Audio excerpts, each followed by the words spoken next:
We Kenyans hold meeting after meeting in boardroom after boardroom, in workshop after workshop, but we are unmoved and untouched. The question is, when will we have our journey to Damascus, like Saul of Tarsus, that we may change? Are we ready for the change? Are we prepared to do that which is right and good because it is right and good? I was involved in the process of making the Constitution jointly with others for 5 years. We produced the Bombers draft. We made many recommendations, some of which were retained in the current Constitution. We said Nairobi should not be a county. You made it into a county.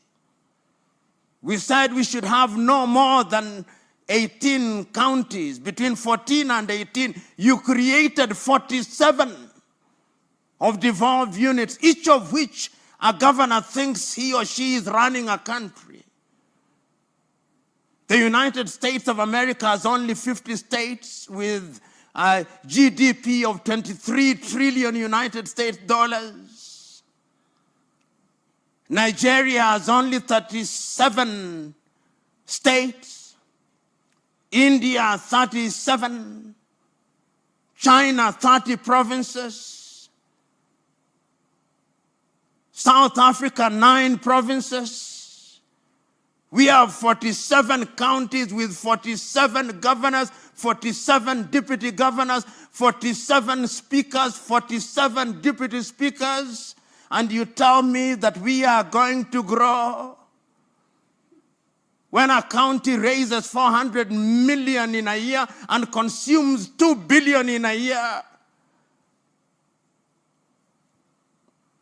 we can't grow. Even if there is divine intervention. We can pray and fast all we want, but nothing is going to change until we change. We have individuals in positions of leadership who do not care. They are unmoved and untouched. You accuse an individual of engaging in corruption. He has a mob around him, escorting him to the offices of the Ethics and Anti-Corruption Commission. And he comes out and gives a press conference. Corruption is the most profitable business in Kenya today. You have individuals whose salaries, even if they lived for 1,000 years and worked for 1,000 years, would not buy them half an acre of land. And they are multi-billionaires. They have never won any lottery, never made any discovery. And we celebrate them as successful men and women. And we elect them to boot.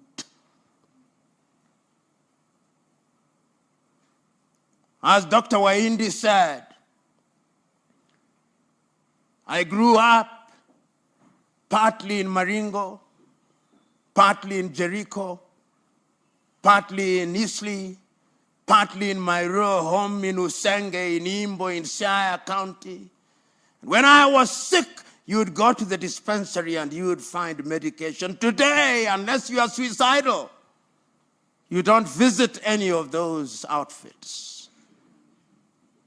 When our leaders are delivering children, they go to the United States of America. And we are not angry. We are told that our police officers, and is in the public domain, collect 13.3 billion in bribes in a month, and we are not angry.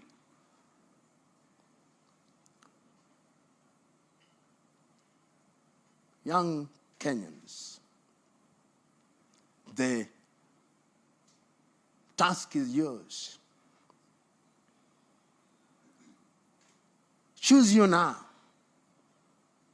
whether you want to be Kambas and Luos and Luhias and Kikuyus, or you want to be Kenyans, with the tribe only being for cultural reasons. Samora Moises Machel said, if the new African nation is to thrive, the tribe must die. Not that you cease to identify yourself as such, but it cannot be the basis for decision making. That I'm voting for an individual because he's from my ethnic group, that is the only qualification. That they gave me 200 shillings, that is the justification. We must rethink governance. Today, we have a parliament whose only claim to fame is that they have insatiable appetite for our taxes.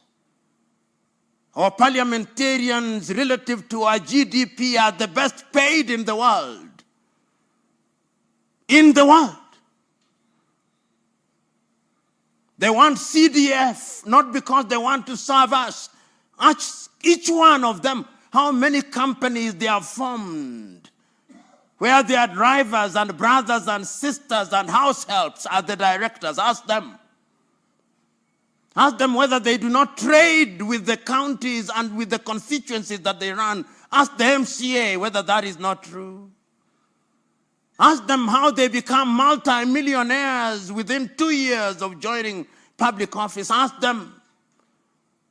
Ask them why, when the courts have declared CDF to be unconstitutional, why they want to constitutionalize it, whether we like it or not. It is a slush fund. And you know, your typical Kenyan politician thinks that we have the memory of a mosquito and a warthog combined. That is why they don't care about us. The time is now that we must demonstrate that our civic duty not only demands but requires that we make demands of them. This is not the time for cowards who die times without number. Because if you are a coward today, your children and children's children will pay the price of our cowardice. We must speak out and bear the consequences. Yesterday, the 29th day of the month of April in the year 2025, you saw how 6 individuals were killed in cold blood. And nothing will happen to them. That is the tragedy. A culture of lawlessness and impunity has taken root in our country. So when you talk about democracy, what is it? It is not true that we did not know democracy, no. It is not true that democracy came from Greece. That was the Greek definition of democracy. When it came to the United States of America, Abraham Lincoln said of it that it was a government of the people, by the people, and for the people. That was their definition of it. In the year 1235, in amongst the Mande people, they were already having a Mandean charter. At that time, we did not have the Universal Declaration of Human Rights. There were orderly kingdoms in Africa. But the democracy that we are trying to practice is the neo-colonial version that was bequeathed to us by the colonizers. You come to Kenya, we still try to mimic the British. You go to former French colonies, they are trying to mimic the French. You go to former Portuguese colonies, they are trying to mimic the Portuguese. Until the day that we exercise the ghost of mimicry, we are going nowhere. That is why When you go to our parliament, a member of parliament cannot pronounce a word without saying, Mr. Speaker, sir, make your point. Mr. Speaker, sir, cannot be form and part of a speech. And you look at your speaker, he is dressed in wool that was used in medieval Europe, and you think that that is a badge of honor. You go to our courts, you find our judges are equally dressed in things that ought to belong to the Museum of History alongside the spinning wheel. And we think it is a badge of honor. You come to our leaders, they still want to be addressed as His Excellency or the Right Honorable something.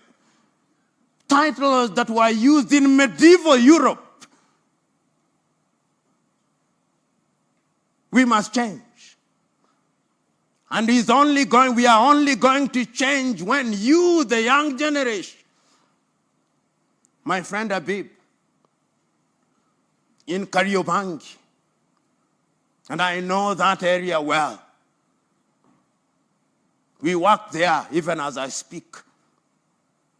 Go out there and speak a different language. When we were growing up in Jericho, it did not matter whether one was Kikuyu. We didn't even know. It's only later that we knew that Kariuki was a Kikuyu name and Wafula was a Luhya name.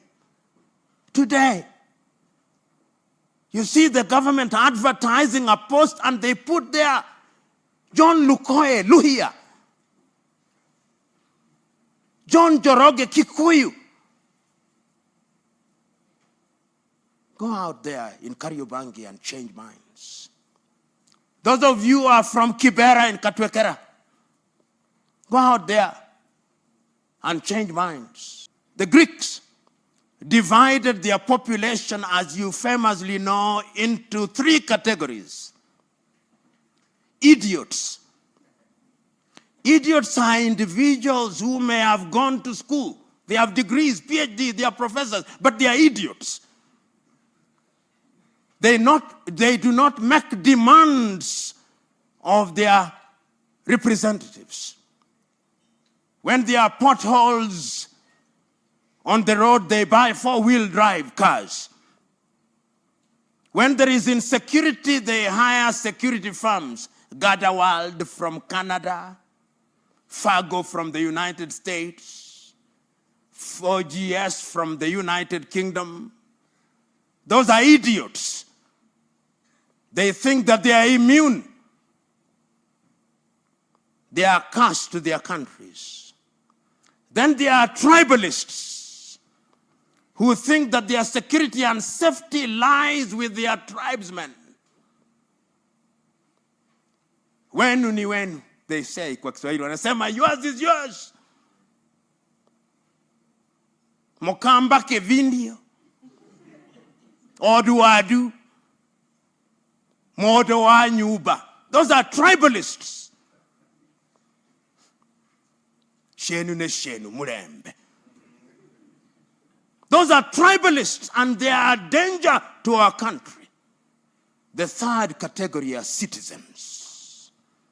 The people who look at Kenya and they know that Kenya belongs to us and the generations yet to be born.